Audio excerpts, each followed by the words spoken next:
예, 수고하겠습니다. 교재 61페이지에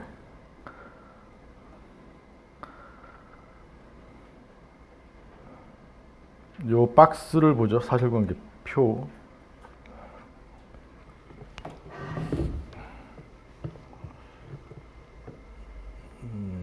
일단 표 보기 전에 문제를 볼까요, 먼저? 63페이지에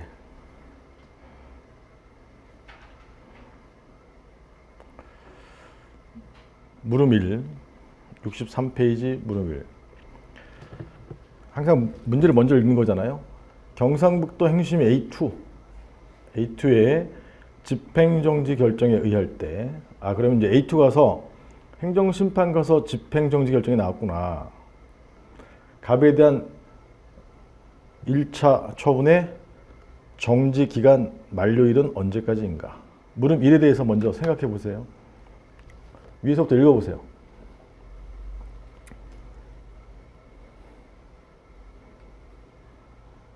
항상 문제 읽을 때 A, A2, C 이렇게 나누는 습관을 들이셔야 돼.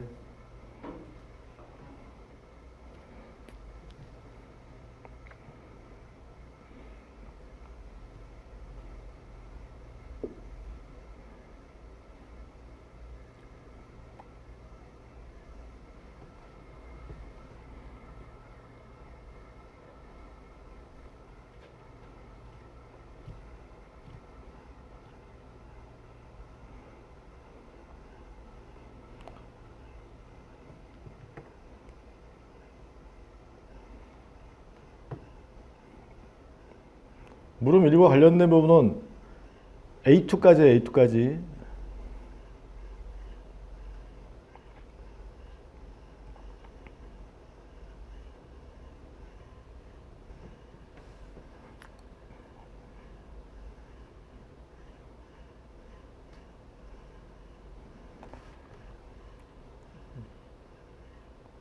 이제 거기에 해당하는 부분은 6번째 줄까지인데, 첫 번째 줄에 A, 행정처 A죠, A. A는 15년 6월 8일 날, 두 번째 줄에 이 법에 따라 90일. 6월 8일 날 90일 정지 처분을 하고 통지했어요. 6월 8일 날 한 거야. 90일은 언제부터냐? 두 번째 줄에 2015년 7월 1일부터 10월 1일까지 3개월 동안. 6월 8일 날 했는데 정지 기간은 언제 시작돼요? 7월 1일부터. 7월 1일부터 시작된다는 걸 알고 계셔야 돼. 여기까지가 A야. 그 다음 이제 갑은 2에 불복해서 6월 10일 날 행심이 A2에게 취소 심판이죠. A2 취소 심판. 가고 두 번째 줄에 그 밑에 줄에 7월 10일 날 네 번째 줄에 7월 10일 날 위처분. 위처분이 뭐죠? 90일 정지 처분의 집행을 언제까지 정지하는 거야? 재결이 있을 때까지.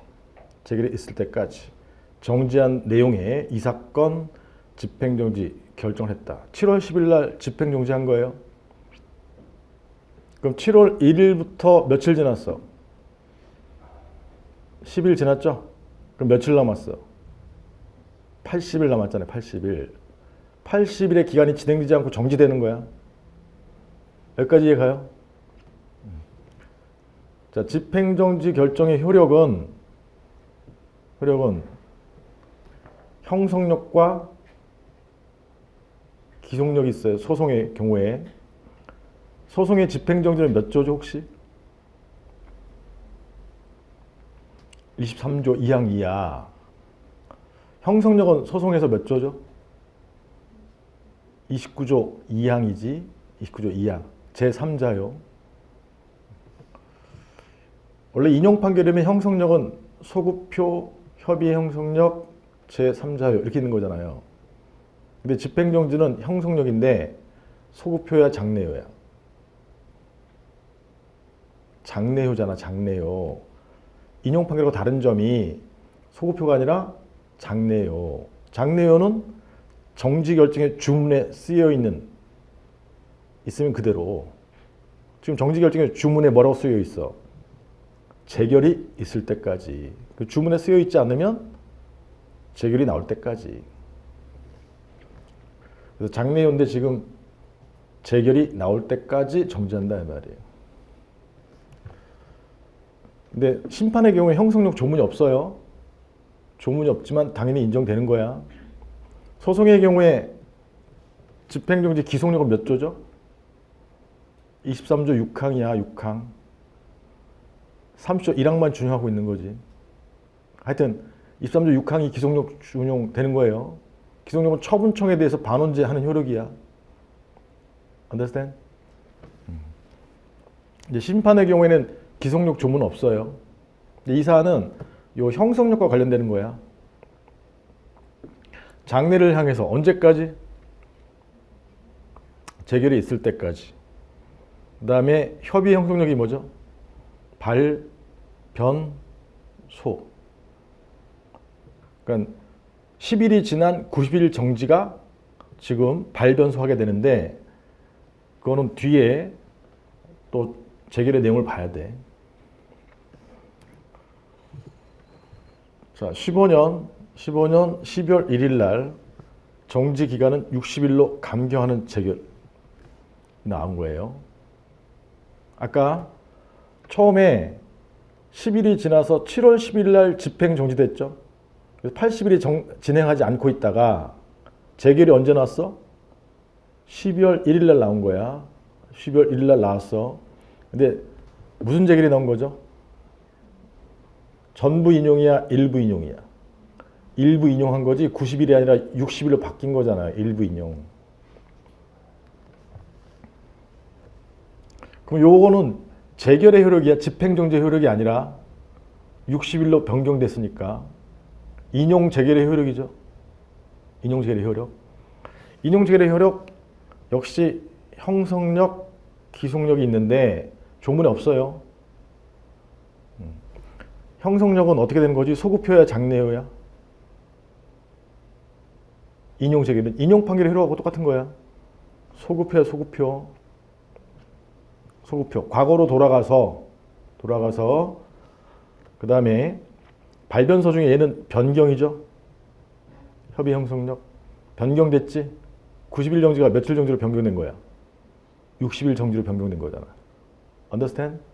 그러니까 처음에 6월 8일 날 나왔던 처분은 뭐예요? 90일 정지가 아니라 60일 정지가 되는 거지. 6월 8일로 소급해서 90일 정지가 아니라 60일 정지. 6월 8일로 소급해서 60일 정지가 된 거예요. 제3조는 없어, 이 사안은. 아시겠죠? 60일 정지니까 지금 10일 지났죠? 며칠 남았어? 50일 남았죠, 50일. 50일이 남았는데 집행정지 결정은 언제까지 기간이 있었죠, 아까? 재결이 있을 때까지. 재결이 있을 때는 12월 1일이잖아.